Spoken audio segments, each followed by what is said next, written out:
les morceaux sont enregistrés et tu cherches maintenant une personne pour en extraire un maximum de qualité, une personne pour mixer tout ça. On va t'aider aujourd'hui à répondre à la question comment trouver la bonne personne. Bonjour et bienvenue à l'Académie du Gros Son, moi c'est André. Et moi c'est Gérald. Alors aujourd'hui on va vous dire comment trouver un mixeur. Alors c'est très facile, vous allez sur mon site internet et vous me trouvez. Voilà. C'est bon, la vidéo est finie. Non, plus sérieusement, si vous enregistrez votre musique chez vous, vous sentez qu'il y a un chouette potentiel, vous n'arrivez pas à extraire ce potentiel, donc vous avez besoin de trouver un mixeur, ou même si tout simplement vous enregistrez dans un studio qui est très cool, mais où la personne est très bien pour enregistrer, produire, où vous faites mi-studio, mi-chez vous, mais vous sentez qu'il vous faut quelqu'un de plus spécifique pour mixer, ben on va vous dire comment trouver cette personne, on va vous donner une petite méthode pour la trouver et surtout 2-3 petites choses auxquelles il faut faire bien attention pour être sûr que ce soit la bonne personne. Avant de vous aider à trouver la perle rare, tant que vous êtes là, prenez un petit peu de temps pour liker la vidéo pour nous aider. Vous pouvez laisser un commentaire, c'est toujours bien cool et puis ça nous permet un petit peu de discuter. Vous abonner à la chaîne, évidemment, ça je n'ai même pas besoin de le spécifier. Et surtout, vous allez sur l'academiedugrosson.com/bonus, vous inscrivez et là, vous recevrez un petit cadeau de notre part, un petit guide d'achat pour votre home studio, une petite liste des plugins gratuits, un petit tableau des fréquences et surtout, vous recevrez un mail chaque fois qu'il se passe quelque chose d'intéressant dans l'académie. Je pense que nous pouvons commencer cette vidéo. On y va. Donc, au moment où vous avez enregistré votre musique, c'est produit, c'est là, vous avez toutes vos tracks. On cherche la bonne personne pour extraire un maximum de qualité de nos morceaux, pour sublimer vos compos qui sont déjà produites et enregistrées. En fait, le premier problème qui se pose, c'est que ce n'est pas une personne qu'on cherche. On cherche plusieurs personnes parce qu'on veut faire une liste, idéalement. Nous, on s'est dit en tout cas, on va faire une liste de 3-4 personnes que vous allez contacter et avec lesquelles vous allez avoir une petite discussion, voir un peu la vibe, voir un peu comment est-ce que vous communiquez, voir un peu est-ce que simplement c'est une personne qui vous fait vous sentir en confiance. C'est votre bébé, c'est votre musique, il y aura plein d'émotions à chaque étape de ce mixage, mastering, finalisation, voilà. Premier truc, c'est de trouver une personne qui va vous accompagner, qui va vous aider à finir le projet et pas justement tomber dans un piège de travailler avec quelqu'un qui est peut-être talentueuse, mais qui ne sait pas gérer des personnes, qui ne sait pas discuter et qui du coup va plutôt vous dégoûter de votre propre musique. C'est quand même pas ce qu'on veut pour vous, ni pour nous, ni pour personne. Alors maintenant que l'on sait qu'il faut qu'on trouve une petite liste, comment faire cette liste? Parce que vous allez me dire, vous n'avez pas vous n'allez pas prendre votre téléphone, vous n'allez pas trouver 25 mixeurs dedans, parce que vous n'en connaissez pas autant. Mais moi, j'en connais pas peut-être autant. Voilà, c'est ça. Donc on a 3 pistes pour vous pour trouver cette perle rare.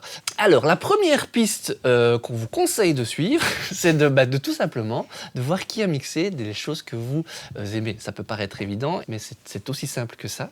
Et même si c'est des choses qui sont très connues, avec des gros noms, des gros mixeurs, pas vous limiter, vous les mettez sur votre liste. Après, on va voir si ça se fait ou pas, mais vous seriez surpris parfois de voir à quel point des gens peuvent être accessibles et même financièrement peuvent être envisageables. On a des surprises, oui. Oui, c'est ça exactement. Ça, c'est pour les gens évidemment connus, mais et à l'inverse aussi, pas forcément vous dire il faut absolument le top du top. Des gens moins renommés peuvent aussi faire un excellent travail et être juste la bonne personne qu'il faut à votre projet. Parfois, c'est pas évident de nos jours de trouver toujours qui a fait quoi. Sur certains sites, c'est référencé, mais en général sur Internet, vous essayez de trouver avec des mots-clés type crédit, studio, mixage dans ce cas précis. Mixé par. Voilà, parce qu'on n'a plus forcément maintenant des sorties physiques. De mon temps, on achetait le CD, vous aviez une belle pochette et tous les crédits étaient dedans. Maintenant, c'est plus le cas. Sur Spotify, ils essayent de mettre, mais on en est très loin d'avoir les crédits de tout. Donc, mais bon, voilà, vous faites des recherches. Ou sinon, vous contactez le groupe. Vous leur demandez. J'adore ce que vous faites. J'ai un projet similaire qui a mixé avec vous. Voilà. Moi, c'est ce que je fais la plupart du temps parce que c'est le moyen souvent le plus rapide et le plus clair de trouver la bonne personne. Enfin, de trouver vraiment qui a travaillé sur le projet en question. C'est ça. Attention ici, parce que quand vous faites donc votre liste de ce que vous adorez, de quoi est-ce qu'on parle? On ne parle pas de la musique que vous adorez, on parle du son que vous adorez. Donc des albums qui vous ont particulièrement marqué par leur couleur, par leur utilisation d'effets, par leur son de batterie, par une façon de traiter la voix par exemple. Donc essayez un maximum, bon, c'est pas évident, mais de séparer l'émotionnel de l'amour de ces chansons. De la composition. Et l'appréciation sonore de l'ensemble du son de l'album. Il y a des albums dont j'adore le son et où la musique est bien. Pas incroyable, pas mauvaise, juste bien, mais le son est incroyable. Et à l'inverse, et c'est je pense le cas pour beaucoup plus d'albums pour vous, il y a des albums qu'on adore, qui sont incroyables musicalement et qu'on écoute un peu malgré la production. Ouais. Donc voilà, ça, bon là, évidemment, ces gens-là sont peut-être pas nécessairement la réponse à votre recherche. C'est ça. Et puis il faut que ça reste évidemment dans un style proche du vôtre. Évidemment, faut Il- que ça, parce que ouais, vous pouvez idéalement. peut-être adorer des choses qui sont peut-être trop éloignées de ce que vous Mhm. proposez. Donc la personne, du coup, de nouveau, sera pas de nouveau la bonne ça. personne pour travailler sur votre projet. On en discutait avec Lionel Capouillet dans son interview, voilà, question Massaf, si jamais vous n'avez pas vu. Et il disait, voilà, je ne suis pas la personne à qui on envoyait un morceau de death metal. Je ne sais pas comment traiter ça, j'ai pas les codes, j'ai pas les outils. Forcément, il va pas vous faire un mix incroyable de death metal. Par contre, vous lui envoyez un truc électro-pop, bah, c'est la bonne personne pour ça, quoi. D'office. La deuxième piste, pour faire la liste, je suis auteur aussi, à mes heures perdues. La deuxième piste, c'est aussi tout simplement de demander à vos potes. Parce que si vous gravitez dans un univers musical où vous avez différents groupes de potes ou artistes qui sont similaires à ce que vous faites, ils ont sûrement vécu des expériences. Et si elles ont été positives, ils seront plus que ravis de partager avec vous cette expérience. Évidemment, de nouveau, ça rejoint un peu tous les points qu'on a dit avant. Il faut que stylistiquement parlant, ce soit quelque chose de similaire. Il faut que vous aimiez l'aspect sonore et le résultat de leur travail, indépendamment du fait que ce soit vos amis, donc vous adorez leur compo, vous aimez leur musique. Mais voilà, à un moment quand même, arriver à faire la distinction entre l'aspect composition et l'aspect du travail de la personne. Ça, c'était la deuxième piste, évidente, mais voilà, c'est toujours bien de le rappeler. Troisième piste ici pour trouver la bonne personne, peut-être un peu moins évidente, un peu moins connue. Il existe des sites. En particulier, on pense à un site qu'on va vous mettre ici, Sound Better. Et en français, Sound Better.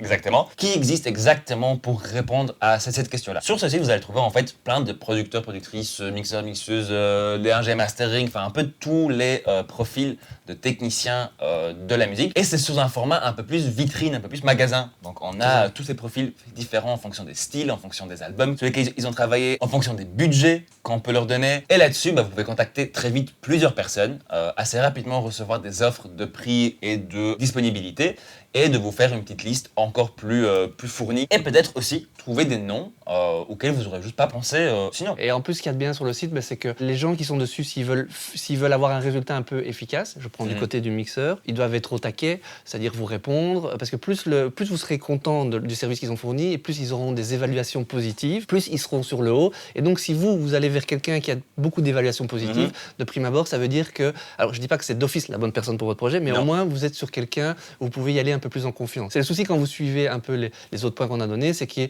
y a toujours une part de il faut essayer pour voir un peu ce qui se passe. Sur Sound Better, ça va vous aider un petit peu plus parce que c'est plus facile d'entendre ce que la personne a fait, voilà, de voir un petit peu l'avis des autres personnes. Et aussi, c'est un petit peu plus sécurisé au niveau des paiements et tout. Voilà, vous savez que vous êtes dans un cadre qui est peut-être un petit peu plus en sécurité. Il y a une question de contrôle un peu qui vous est donnée sur le processus. Les trois façons de trouver, je pense que sont les plus évidentes si vous ne connaissez pas beaucoup de monde là-dedans ou si vous partez de zéro ou que vous avez eu un projet, ça s'est mal passé, vous cherchez la bonne personne. Il n'y a pas forcément une qui est mieux que l'autre. Je pense que pour faire votre liste, vous pouvez vous inspirer un petit peu des trois, dire voir tiens, j'écoute des trucs j'aime bien, j'essaie de contacter les personnes, je vais voir un petit peu ce que Sound Better propose. Donc voilà, vous pouvez mixer un petit peu en fonction de votre feeling. Si vous êtes sur une grosse capitale... pas mixer votre musique du coup.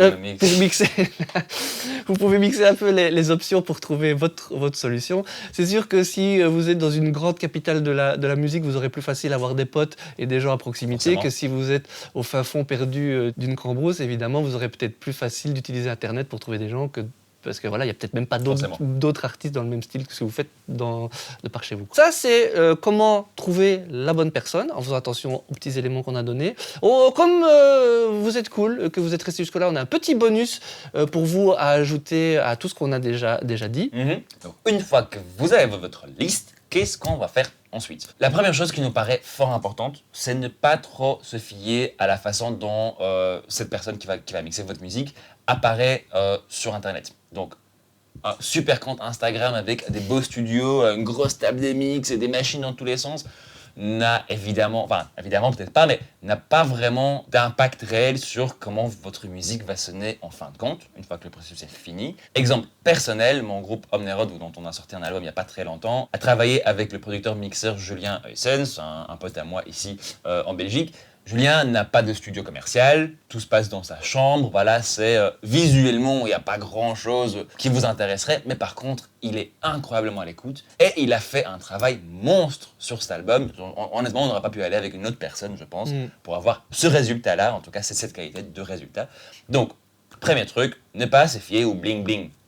L'apparence n'est que ça, c'est de l'apparence. Ce qui compte, c'est le résultat et ce que la personne a fait jusque-là parle pour elle. Tout le reste, c'est plus de la poudre aux yeux. C'est ça. Alors, autre chose à faire quand on a la petite liste et que vous allez contacter les gens, petit rappel au début de la vidéo, c'est un aspect humain, donc commencez à discuter avec et voyez un petit peu comment ça se passe.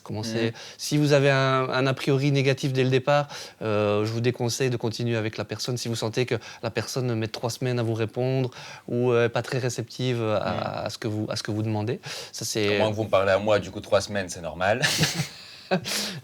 Si c'est 4 semaines, laissez tomber. 3 semaines, ça va.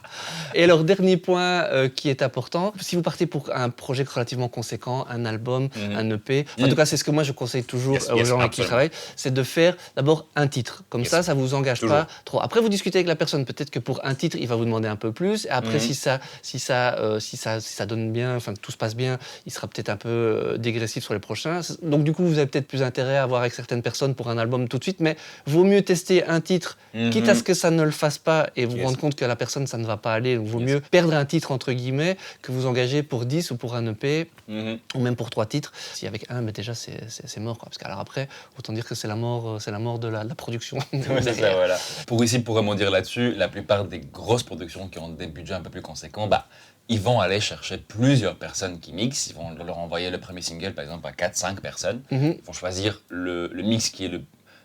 Tous les mix seront bons, parce qu'en général, à ce niveau-là, on travaille avec des gens qui savent que ça mixe bien. Et tous ces mix seront vraiment intéressants, mais ils vont chacun avoir leur petit truc qui va peut-être mettre plus en avant la vibe du projet.